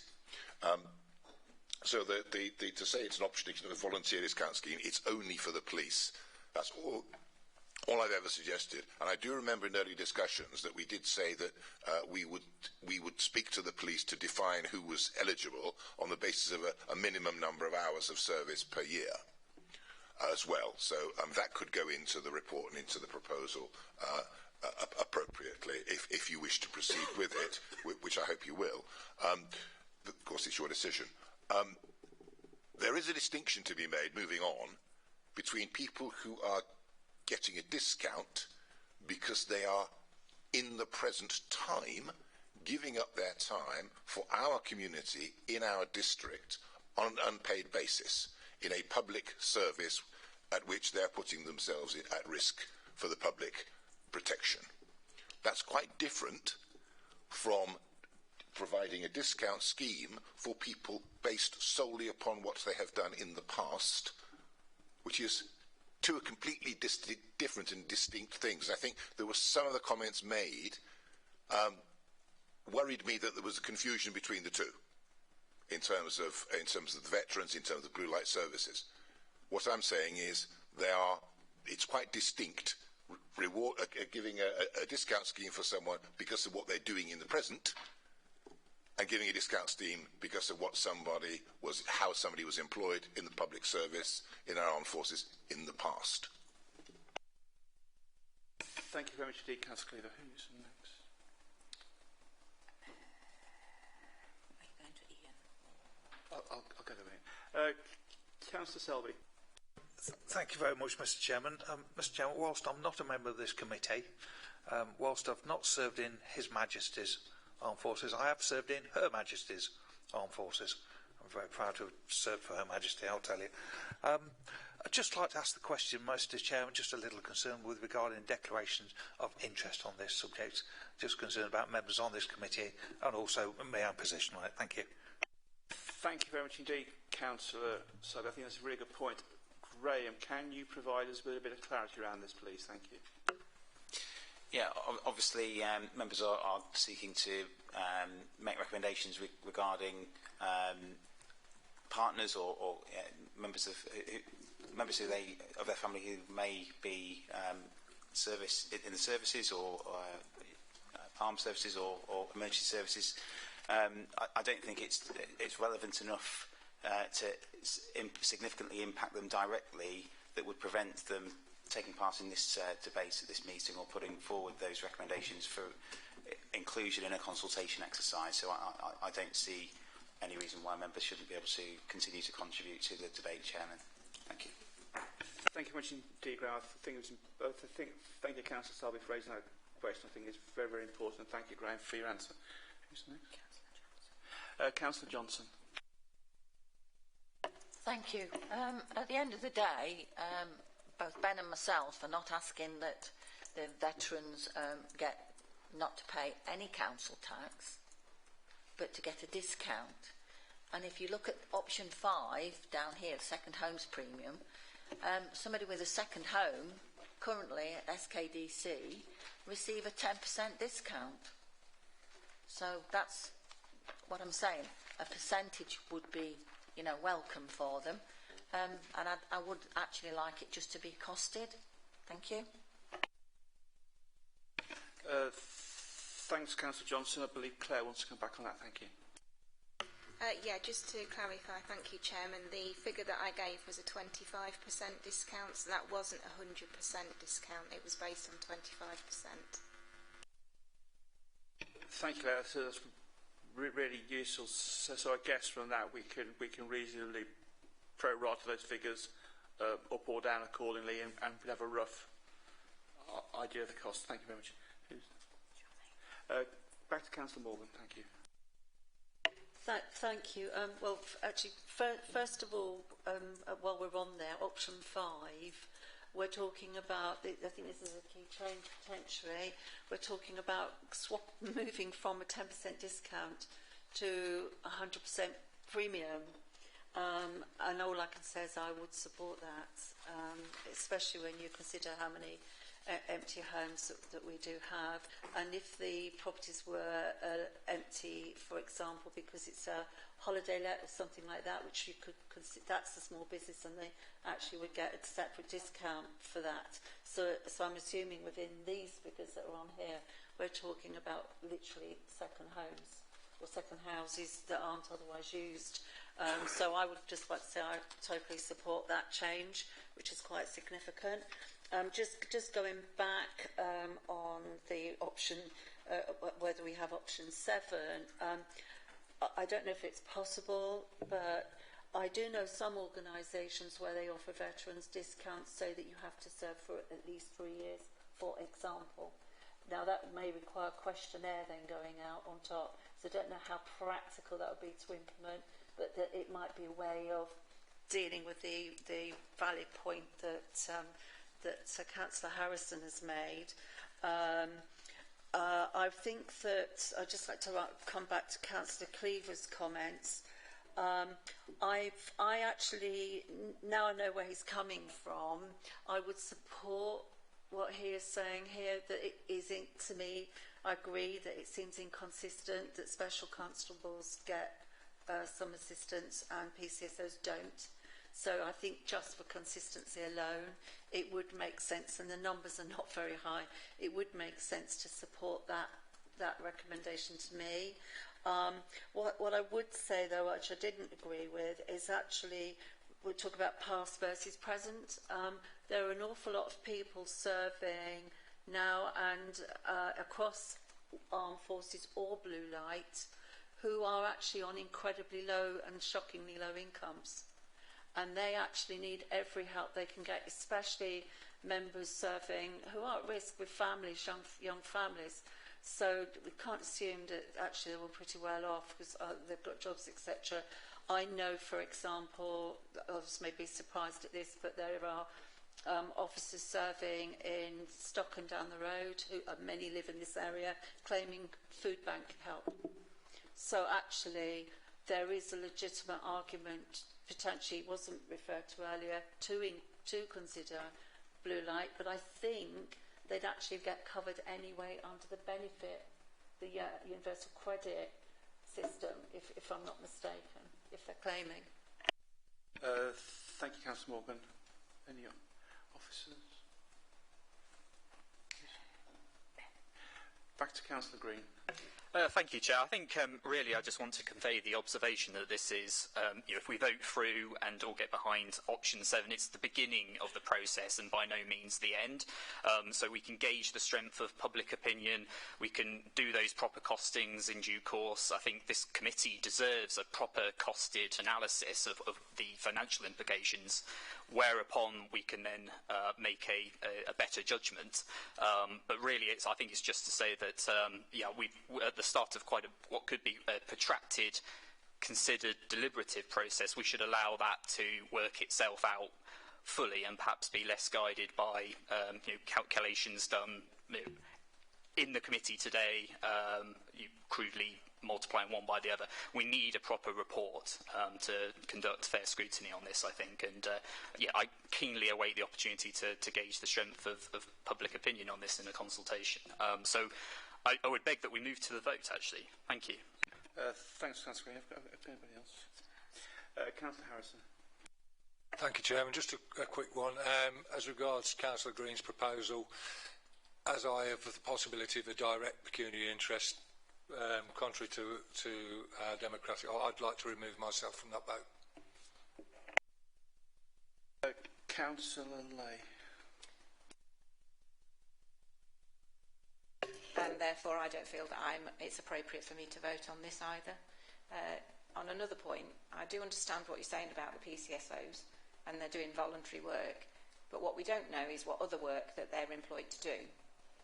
So they may well be doing another job and getting paid for it, and therefore then they're doing voluntary work on top of that. So how do we separate that out for the people that are only doing voluntary work and getting any other pay? It's just an interest, please. Thank you. Thank you, Councillor Lay. I think I saw Councillor Cleaver wants to come in, but I see you.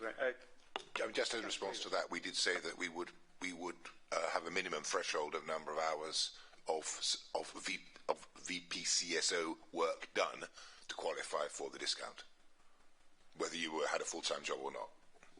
Okay, thank you very much indeed, Councillor Cleaver. Graham Watson. Thank you, Chairman. Just in relation to Councillor Harrison, Councillor Lee, in terms of their individual circumstances, I still don't think it's directly impactful enough on them as an individual to necessitate an interest. But if they wish to disclose an interest, that is their prerogative. If they're declaring a disclosable pecuniary interest, they would need to leave the room. So if it's that interest that you're declaring, I mean, personally, I don't think it's necessary, and I think you should still be able to take part in the debate. But if that's the interest that you're wishing to declare, then in accordance with the Code of Conduct, you should leave the room if that is the interest that you wish to declare and put in place at this meeting. Thank you, Chair. Thank you very much, Graham. Okay, so yeah, that's fine. That's fine. Thank you. I lost my vice chair now. I know. Obviously, this cold is okay.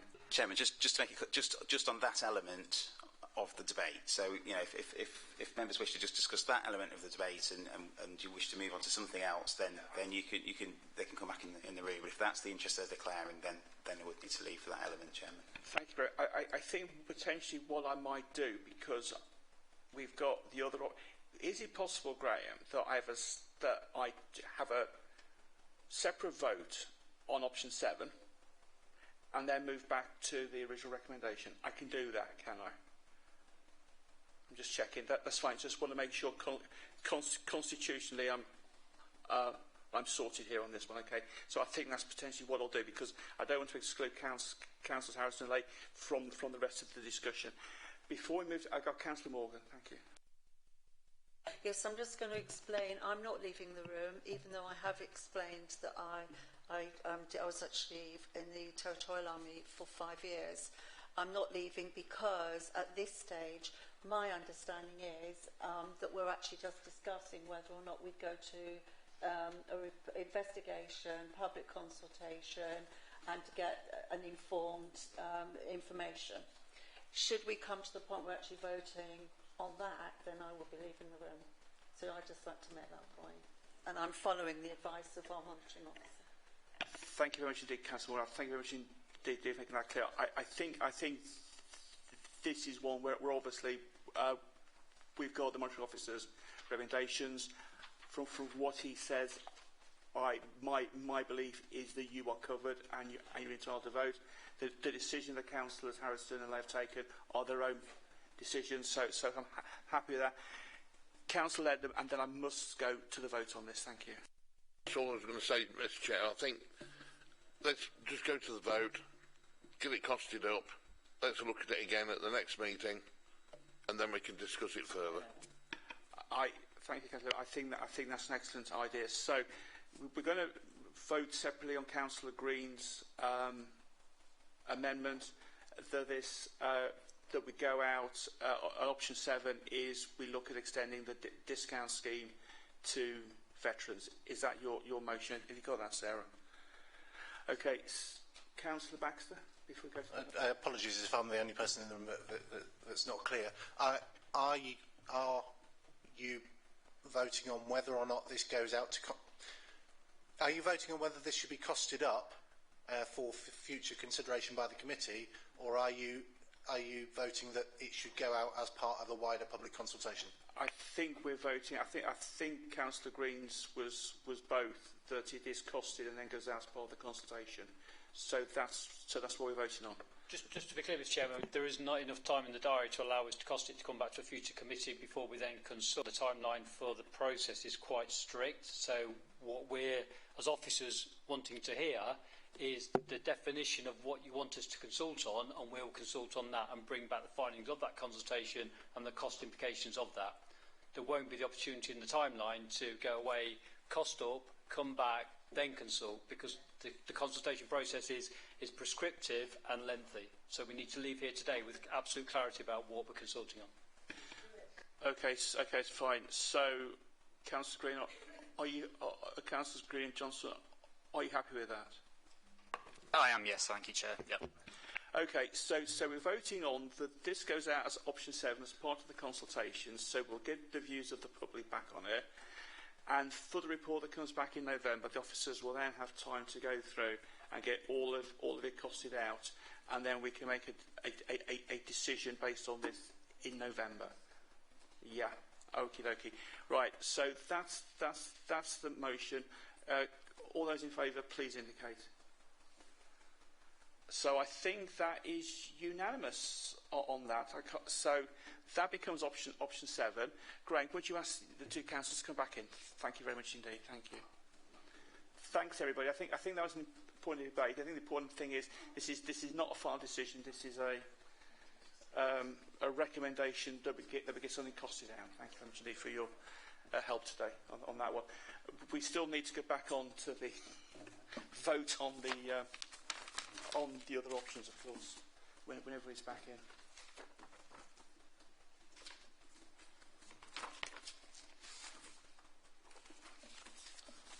Is Council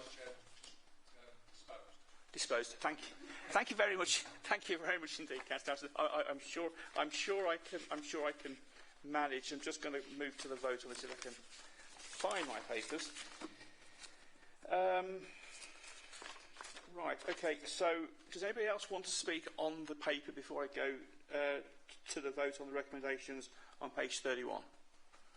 I'm not seeing any hands. Right, okay, so the recommendation is that the committee number 1 notes the content of the report.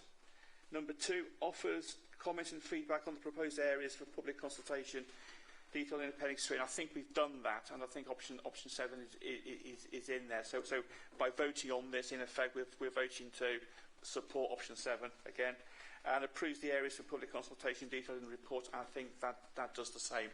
So do I have a proposer for this recommendation?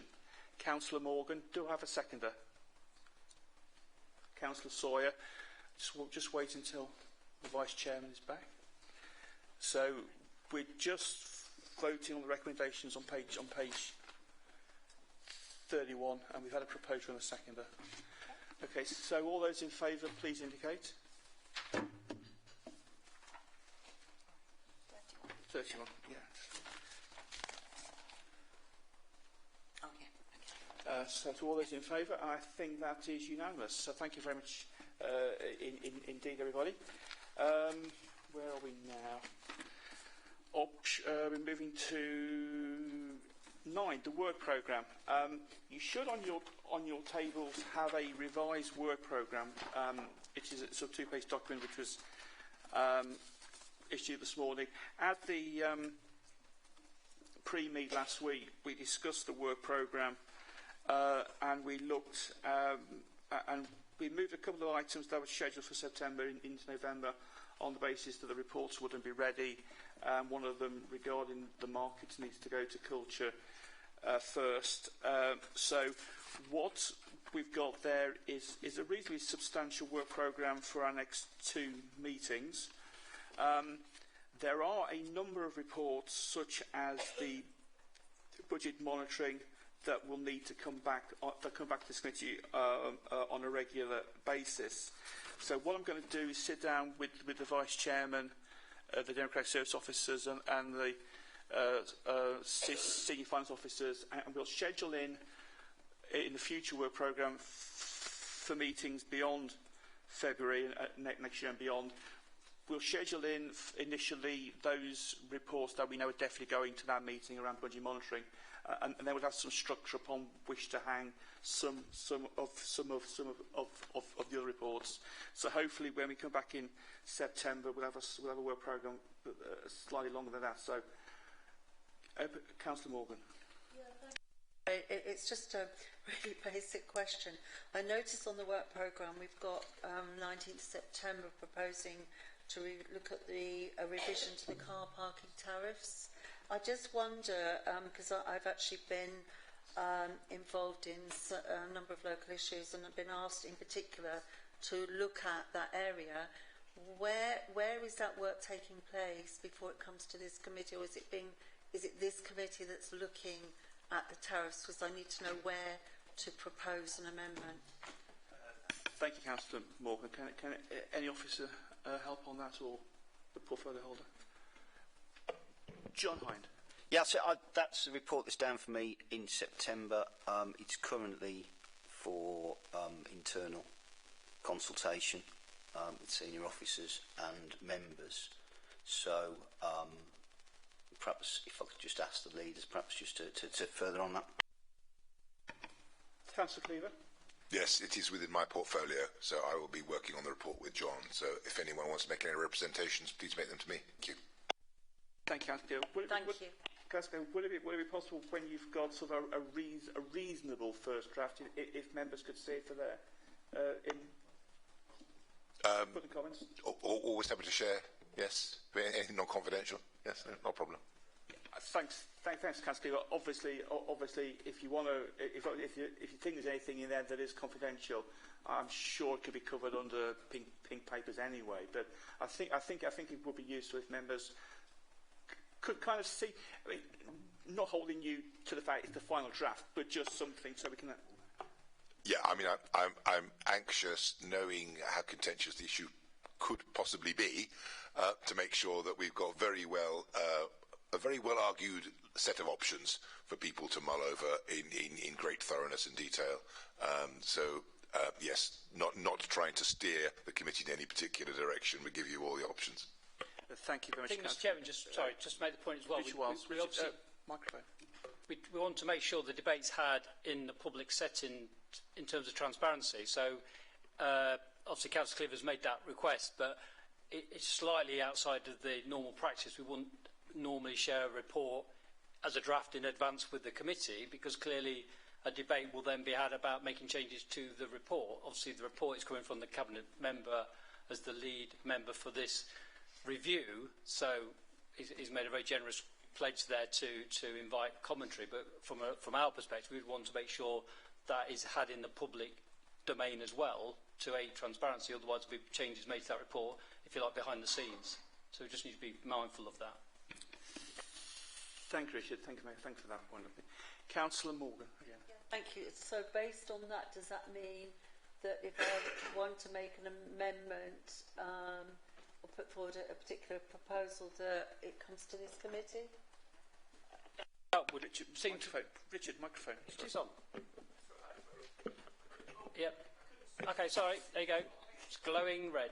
That would be normal practice, so that people listening and watching can see the debate had in its entirety. Otherwise, if you do it on the fringes outside of the public setting, members of the public and other stakeholders won't be privy to that discussion. So my plea, if you like, is have the debate here rather than by email or by other routes. Thank you. Thank you, Richard. Thank you, Steve. Okay.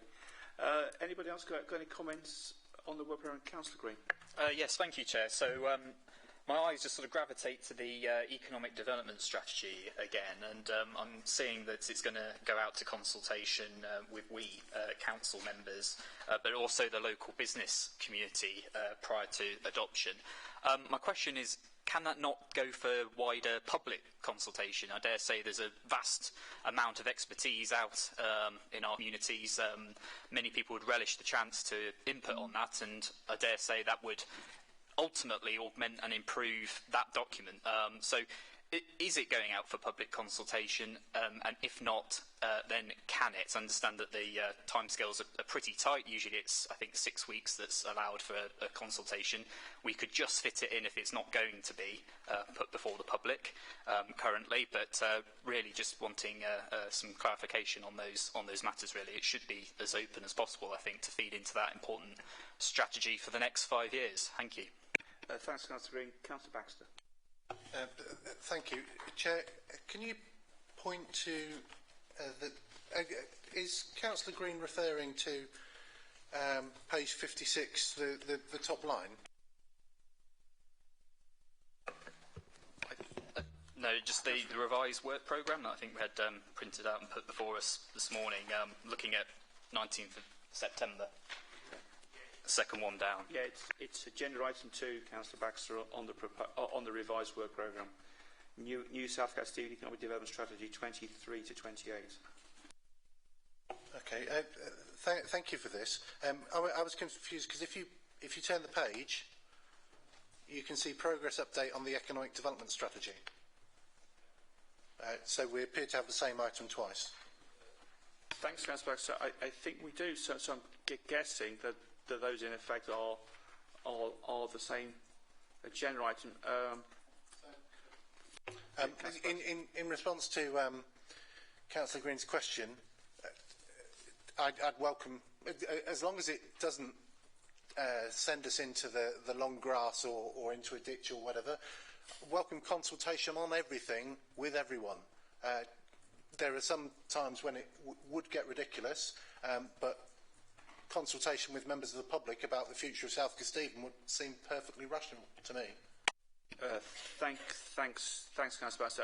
Just wondering, asking John Hine, the officer in charge of this, is that possible, or just some clarity would be useful? Thank you. Thank you. Yeah, I mean, I appreciate the clarity on the issue, because obviously it is on twice under 2 different outcomes, so it's nice to get a grasp of exactly what the committee are wanting at the next meeting. But I think in terms of consultation, absolutely in line with Councillor Baxter, I think all consultation is key. It's going to be key to this document. As the document is developing, and obviously a previous draft was circulated some time ago, it references a lot around supporting the business community, and they are going to be key to the development and implementation of the strategy, but absolutely no issue, if time allows, that we engage the public in a consultation process as well. But I think, sorry, just to finish on that, I think what I'm bringing to the next meeting, just to be absolutely clear, is the draft version of the economic development strategy for the next 5 years. Thanks, John. Thanks for clarity there, and I welcome the commitment from the portfolio holder for public consultation. In terms of the work programme, I've just got one thing to say. We've got an update then on the Grantham Future High Street funds, and we've got an agenda item on the update on the Grantham High Street Heritage Action Zone project. In light of our discussion right at the start about ward walks, and given that this meeting is the 19th of September, I was talking about maybe as having some walks early September. It's kind of, to me, fits in quite nicely. It'd be great, I think, if we could arrange possibly to get this in. It looks like potentially we've got a couple of Saturdays in early September before the meeting when we can get this timetable in to have these walks, which I think would be a useful idea because it'll be fresh in our minds then before the committee meeting on the 19th. I think that'll be useful. So I think that's what we'll work towards. Anybody else on the work programme? I think Councillor Morgan got there just before Councillor Green. Thank you. Sorry. In that case, just going back to my earlier point about including St Vincent's Ward and the part that overlaps the town centre in that, and I'd be happy to do a walkabout of anyone there. I'm sure, actually, Councillor Gilles just disappeared, but I'm sure he's a fellow ward councillor. I'm sure that he would too. I just want to, if I may, clarify a point, because Richard Wiles made a comment that we shouldn't be talking about matters not in public. Just like to remind them that actually we are all perfectly capable and it's almost part of our role to lobby if we have a particular matter of concern. So I will say I will be lobbying on this particular matter. It's perfectly within my gift to do that, but I perfectly accept any decision should be made in public and the arguments put in public. Thanks, Councillor. I completely agree with you.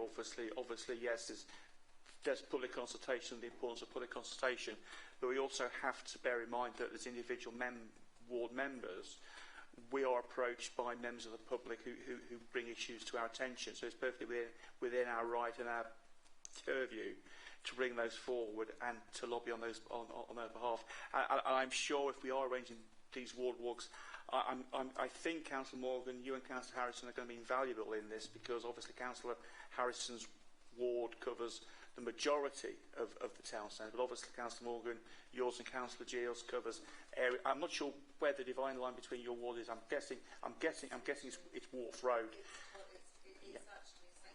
Yeah. So I think on that Councillor Morgan, if you could then sort of potentially talk through some of the issues on London Road, and we can look at London Road as part of that. Before I go to Councillor Green, and I can see John Hines got his hand up on that. Thank you. Thank you, Chair. It's just to appreciate the clarification on that, because obviously the officers responsible for delivering the Future High Street Fund and the Heritage Action Zone will focus their part of the walk and the tour on their specific projects in preparation for their papers that they'll bring to the meeting in September. So I think it's just important to clarify the role that they will play in that wider walking tour. So thank you. Thanks, John. It might be, I think, quite useful then potentially if we are going to wander slightly off the area and look at potentially Wharf Road and London Road, that maybe Councillor Morgan speaks with the officers, so at some point they can, as part of the route, a slight detour to have a look at London Road, and then Councillor Morgan can take the lead on that perhaps. Councillor Morgan? Yeah, thank you. Actually, it's kind of, thank you for those comments, John.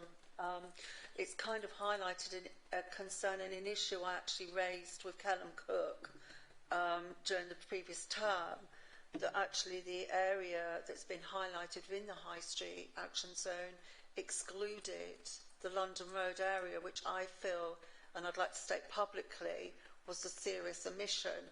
And my understanding was it largely related to Councillor Cook's understanding of knowledge of Grantham and where he thought the centre of Grantham and the focus should be. So I would just like to put it on public record that I do not agree with the parameters of this project. Thank you. Thank you, Councillor Morgan. Your comments have been noted. Councillor Green, and then I really do need to move towards taking the vote on this. Thank you. Yes, thank you. I don't want to detain people too much longer, really, myself. But I just wanted to formally propose that the economic development strategy does go out for public consultation in exactly the same manner as we are doing with the climate change action strategy. So if I've got a willing seconder, then I'd be very happy to go to a swift vote on that one. Thank you. Just to formalise that. Thanks. Thanks. That's great. Councillor Baxter. This issue, I don't disagree with the proposal, but this issue is to be discussed by this committee in September. Why are you making decisions? Oh, why?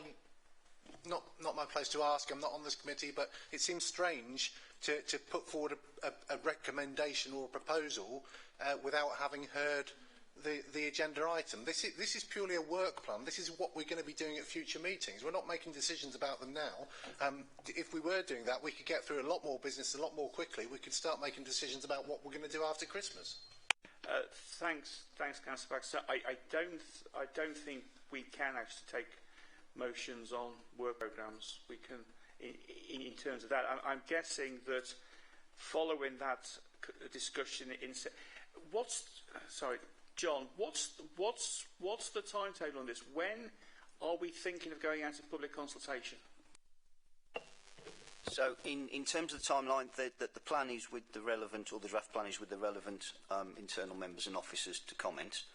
As soon as we've resolved that, then the consultation on the document could commence, but I was kind of minded that, looking at the two agenda items for it at the next meeting, that the draft plan would be coming to the next meeting, because previously members have asked to see it before it goes out to consultation. Thanks, John. So on that, the consultation will happen after the meeting on the 19th of September? That would follow, yes. Yeah. Yes. So on that basis, I think, Councillor Green, I think your motion would then be better raised at the meeting on the 19th of September. Yes, no, I fully accept that sequencing. I think that's absolutely fine. I think, or I hope at least, that the members of this committee can see the spirit in which I raised that, though, of wanting to canvass maximum opinion. But if that has to happen after our next meeting in September, then that's absolutely fine. Thank you. Thanks, Councillor Gray.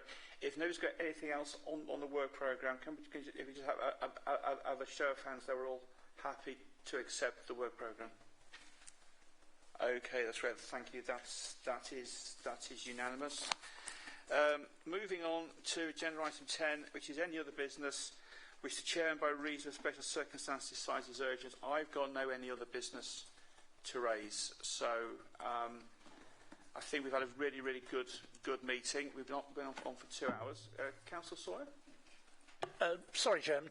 I would just like to go on record saying I've been carrying out a spot of scrutiny recently. I would like to record how helpful and totally professional our officers have been in providing me with information about a matter I intend to raise in the form of a question on Thursday. But it is a thanks to the officers' total professionalism, which I very much appreciate. Thank you very much indeed, Councillor Sawyer. Yes, I've been party to those discussions, and the officers have behaved with complete and total integrity and professionalism on that. So, with no further ado, at 12:28, declare this meeting over. Thank you, everybody, for your contributions today. Look forward to seeing you in September, and enjoy the summer recess. Thank you.